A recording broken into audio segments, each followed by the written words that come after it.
Hello everyone, welcome back to D3 Crashout.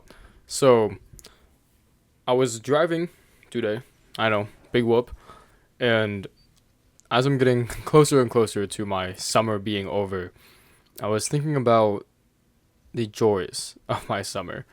And frankly, I wasn't really able to enjoy it and really appreciate it for what it was until I got here. And I have 2 weeks off right now, which is very nice.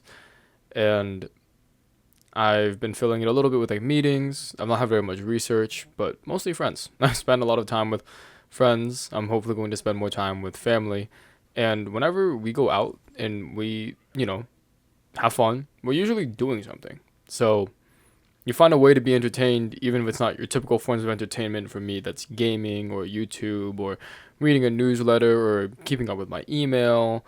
You have to check Discord a lot. That's where most of club communications happen, or Slack for more professional work like research. And especially during school, I'm like always checking Canvas and keeping up and making my tasks, checking boxes, and it kind of just puts into perspective that there almost is always something to do. Like I stand very firm where you could be working busily and not necessarily be working hard, but you're going to always be working on something. Even people's hobbies are doing something, and more often than not, people actually like to improve or at least practice the things that they do. I like gaming. I like getting better at gaming, but more importantly, I just like gaming in general. I like the competition. And I enjoy playing pickleball and running and going to the gym, and I like improving in those aspects too. But if you're always doing something, and even it can come down to thinking, you're always on the move. And I don't know if you've ever heard of this concept for physics, but when things move, the universe resists it. It's called friction, generally speaking. Universe likes to be in the least or lowest energy state possible, the least excited, right? And we want to be in the simplest possible space.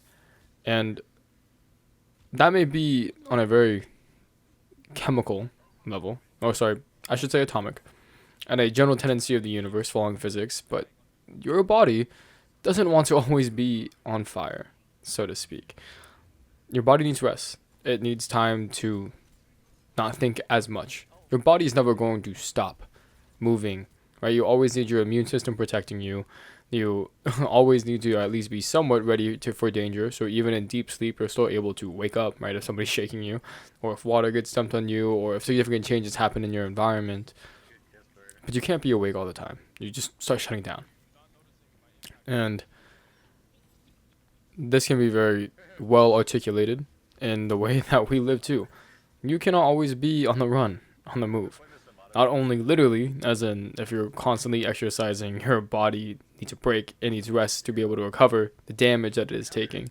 But you also need fuel, and your mind also needs to rest and recover from the damage it takes, which is a weird idea, right? Like, your brain is a muscle in the sense that it moves, right? It has parts of it that move, but it's mostly tissue. And it doesn't move, so to speak, as much as it has neurons that fire. And the neurons don't really move, right? You develop new neurons all the way up until 25. And you from there you are just reinforcing and developing different patterns. So the neurons don't move as much as the patterns change. But why would those need a rest, right? All they need is fuel, right? To send off the electric signals, but they do. And the reason it's a D3 crash out is I'm not particularly sure why. All we know is that if you don't rest, you lose cognitive function. And just as an anecdotal piece of advice, I have deeply valued downtime because it's like where you find your peace, you know? It's where you actually sit back and think and are able to process the things that happen. It's difficulties with like writing to a file, for example, where you can't delete the file while you're writing it. You need to stop writing it and then delete the file. Or like, I can't drive my car while I'm building it. You know, I need the car to be together before I start driving it. There's an analogy I used earlier where it was you cannot we're building the plane as we're flying it, which is a metaphor, right? Because you don't actually do that in real life. right? If there was repairs you needed, you do it before you take off. But yeah, so those are times for little check-ins. That's why journaling, people always say that to actually get the stuff that you internalize out. That's why people vent. They just need to put the thoughts in their head out there into the universe. Sometimes they just need to be told they're not crazy. Sometimes it just needs to be said because it helps people relax. But one way or another, downtime is this medium to actually sit back and think about the things that you do, about the reason why you do things. It's very common.